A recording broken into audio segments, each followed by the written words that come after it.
Let's start with a feeling that anyone who's ever paid attention to the markets knows all too well.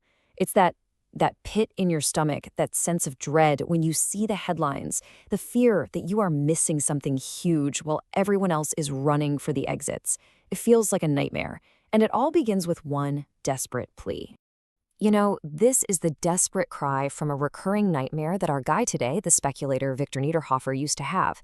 He dreamed that he was watching millions of investors being led right over a financial cliff, and they weren't being pushed by a market crash. No, it was an invisible force whispering to them through the daily news. In this nightmare, it's relentless. It's fueled by this constant, unending barrage of fear, all of it packaged up to look like urgent, must-see financial news. So in the dream, headlines just like this one flash across the screen, and each one is like a little psychological blow, just chipping away and at an investor's confidence. But then it gets worse, because even the voices you're told to trust, the most respected names in finance, they seem to join in this chorus of negativity, adding all their authority to this growing sense of doom. And then boom, there it is, the call to action, that urgent bulletin that basically screams, if you don't act right now, you're going to be the last one holding the bag. It's a manufactured panic, and it's designed to trigger our most basic primal instincts. And this constant bombardment of fear, it works.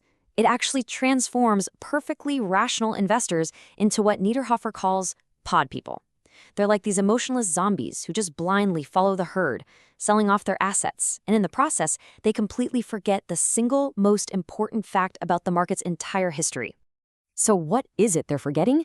Well, it's the sheer mind-boggling scale of market history. This number, 1.5 million%, that was the actual investment return in the US and most Europe over the course of the 20th century. This is the long-term reality the pod people are literally programmed to ignore. So who is this guy having these nightmares? Well, our guide for this journey isn't some flawless, untouchable guru. He calls himself a speculator, and he doesn't mean it like a reckless gambler. He means it in the classic sense, someone who scientifically tests ideas against hard data. But really, he's something much more valuable than a guru. Just look at this timeline of Victor Niederhofer's life. In 1996, he was on top of the world. By 1997, his fund had completely imploded in a huge, very public failure. He lost everything. And you know what? It's precisely that catastrophic failure that gives his perspective such incredible weight. He learned all of this the hardest way possible.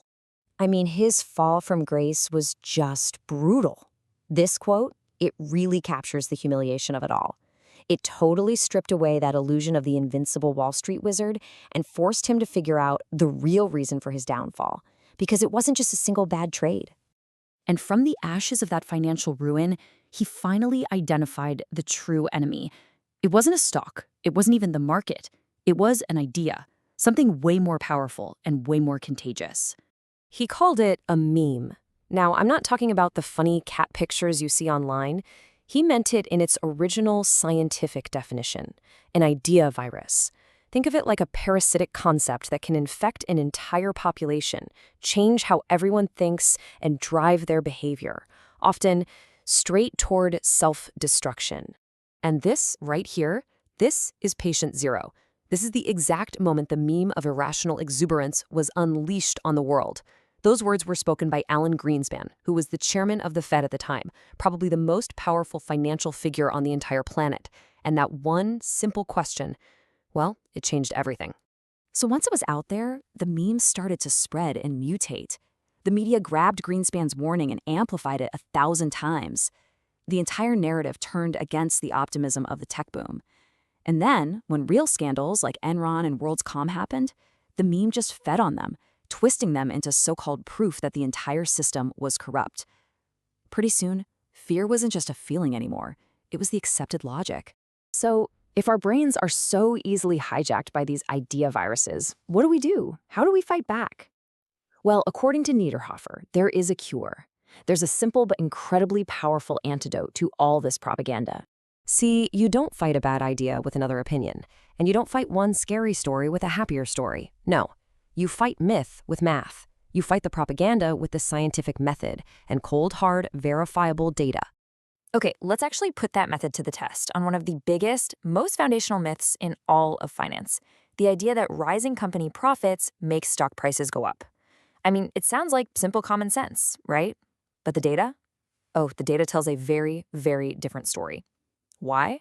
Because the market is always looking ahead. By the time those record profits actually get announced, that good news has usually been priced into the stock for months, leaving almost no room for it to go higher. And this chart, wow, this chart is absolutely stunning. Just look at this. In the years when the stock market actually fell, corporate profits grew by an average of over 14%. But in the years the market rose, profits grew by less than 5%. The relationship isn't just weak, it is the complete and total opposite of what the headlines tell us to believe. And that is the power of this antidote. By applying just a little bit of scientific rigor, you can completely shatter a myth that millions of pod people accept as unquestionable fact, day in and day out. It's like you can finally see the matrix. Okay, so this brings us to our final section, your antidote to fear. Because once you realize that the dominant stories, the narratives everyone believes, can be completely wrong, you're left with a very clear final choice.